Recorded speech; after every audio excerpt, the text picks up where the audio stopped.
Magandang araw ulit sa inyong lahat mga kamatsas! Meron na naman tayong mainit-init na balitang chess update.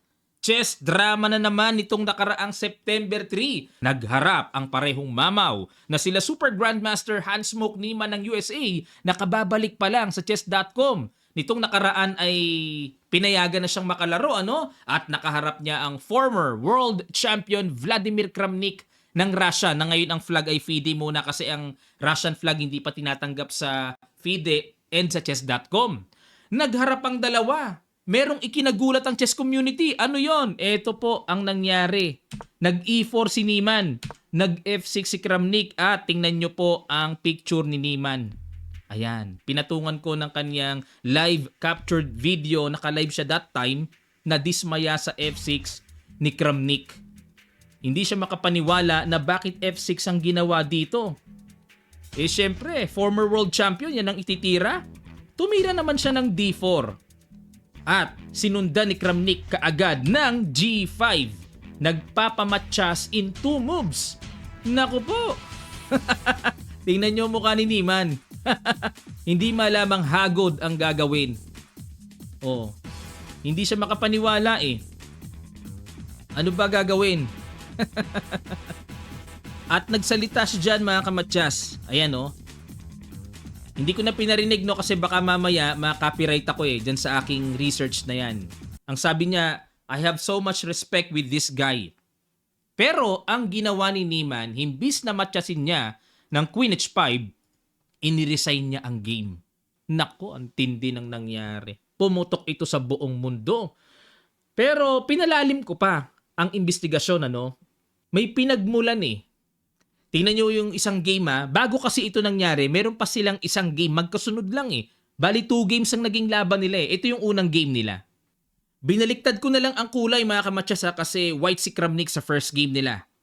Nag-E4 si Kramnik, E5 si Niemann, Knight F3, Knight C6, Bishop B5 Ruy Lopez at itinira ni Niemann ang paborito ni Wesley, Berlin variation. Naalala ko si Wesley. Nag-castle, Knight takes E4, mainline D4, Knight D6 para paalisin na ang bishop. Kinakapture talaga ang Knight, takes, at ito na ang legendary Queen to Queen ng Berlin. Pa-endgame kagad, H3, Bishop E7, develop, Knight C3, Knight H4, hinamon ng palitan, tinanggap naman ni Kramnik. Nag-Bishop E3, develop para ma-develop na ang mga tore ng tama. Nag-H5 para space lang sa king side. Nag-Rook AD1 check, nag-King E8, Knight E2, ayan, magmamaneuver, papunta sa D4. Nag-Bishop F5, develop, may atake sa C2, at yan ang novelty sa laban na ito, nawala sa talaan ng aklat. Dahil sa mga nagdaang laban, may tumira na ng Bishop E7, at may tumira na ng B6 para magbi-Bishop B7, C5 push. Yan, pero dito, Bishop F5, bagong luto ni Niemann. Nag-Knight D4, atake na, depensa, pero umatras lang. Ayan, aking palagay, medyo siguro dyan unang naghinala si Kramnik na kasi ang computer kasi, nature niya yung pagtumira tapos bumabalik. Okay na okay sa computer yun Pero sa human eye, medyo masagwa. Parang lumalabas, parang sayang ang tira. Sa aking palagay lang naman baka naghinala dyan sa early Bishop F5 na yan. Okay, nag-F4, C5, paalis sa Knight, nag-Knight F3, atake sa Bishop, nag-Bishop E7, Rook FE1, Bishop F5, binalikan ang pawn, nag-C4, at nag-Rook D8. Yan talaga ang nature ng Berlin, palit-palitan ng pyesa. Nag-B3 para solid lang, B6, ganun din, at nag-Bishop F2, H4 para kontrolado na galawan ng pawns dyan sa king side. At kumapture na, takes, Rook D1 check, King C8, King F1. Okay, A5 para may basag-basag mamaya. Nag-King E2 syempre. Endgame, King must be active. Nag-King B7, Rook D2, abang-abang lang si Kramnik. Ganon din si Niemann, King C6. Nag-A4, nilak na ang queen side. Baka mamaya kasi bumitaw pa ng pampalambot sa pawn structure. Nilak na A4, King B7, balik lang, King E3, Rook H5, Rook E2, marami silang pakiramdaman King C8, Knight G5. Pero, Sa aking palagay, ayaw ni Kramnik ng tabla. Sumugod yung knight niya eh.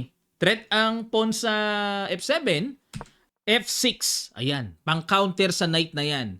Dito baka mapatanong kayo, coach ba't hindi kinapture ang knight? Takes, may bawi lang naman ng simple. Okay? Kaya ginawa ni Niemann, F6, pampaalis, kinapture, bishop takes. Yun nga lang, habang na-open ang position, delikado ang puti dyan, bishop pair ang block eh. Knight E4, bishop D4 check, king F3, nag-rook H8. Ayan, tanggap ni Niemann na, sige, capturein mo yan, mawawala ang double pawn, aayos.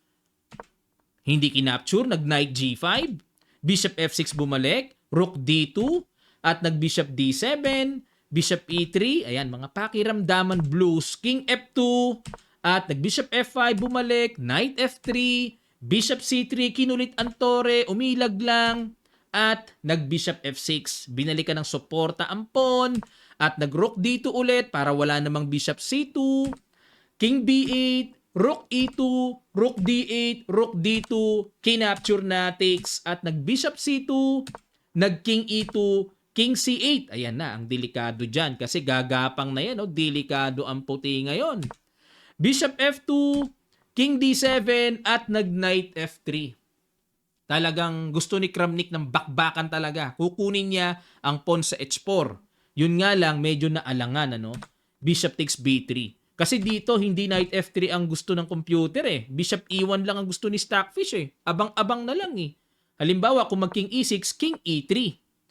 Pag nag-king F5, king F3. Yan ang tira lang daw, Pero, balik tayo sa nangyaring knight F3, bishop takes B3, naku, paano yan? King D3, bagsak. Bishop takes H4, nag-bishop C6, kinapture-capture, at nag-knight H4. Ayun, another bad move by Kramnik. Dapat daw tira, knight to E1. Para mamaya itira yung pawn, ng pasimple. G4, H4, G5. Ayan. Pero dito ang ginawa, nag-knight H4, nag-A4. Yan ang matinding pass pawn dyan. Nag-G4. Yan dito mga kamatsas. Tingin ko ito yung pangalawang tirang may hinala si Kramnik. Sige po, pakiguess nyo ang excellent move na binitawan ni Niemann. Sa ilang sandali lang tutuloy kagad natin. Start!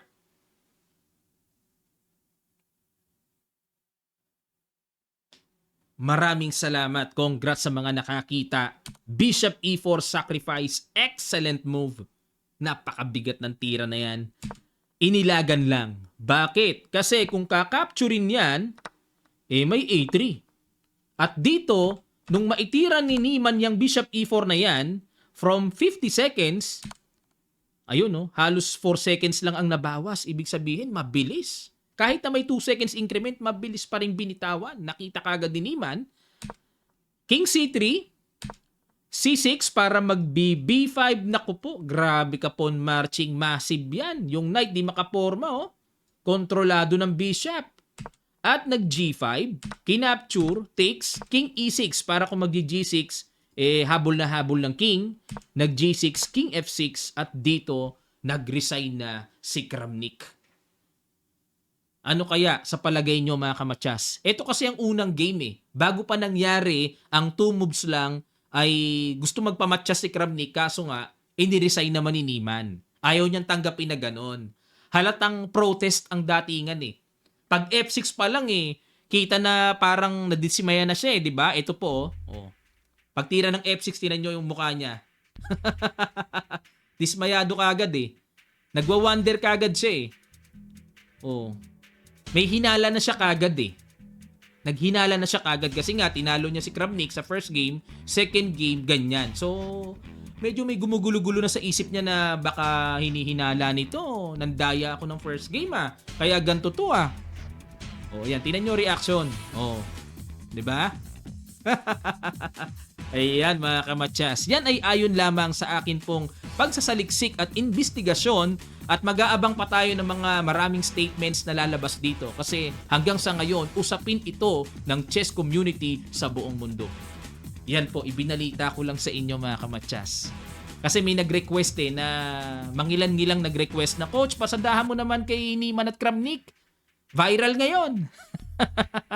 Ayan po, maraming salamat sa inyo mga kamatya, sa inyong matigang panonood. Sana po ay mag-comment kayo kung ano ang side comments nyo naman regarding sa pangyayaring ito, no? Si Niman ba talaga ay may naramdaman kayong kakaiba dyan? O wala naman talaga? Sadyang natalo lang si Kramnik dahil sariwa pa sa kanyang kaisipan na matindi ang ginawang cheating record na rin ni Niman dito sa chess.com, nagkasapin-sapin na. At kaya niya nagawa ang mala-protest move na ginawa sa second game. Sige po, comment lang kayo sa section below. Maraming salamat mga kamatyas. Sana po mag-avail kayo ng ating kamatyas merchandise. Ang link ay nasa comment section below lang. Pili lang kayo ng ating mga products at papadala namin sa inyo door to door. Maraming salamat. Kita-kits sa mga susunod pang chess updates.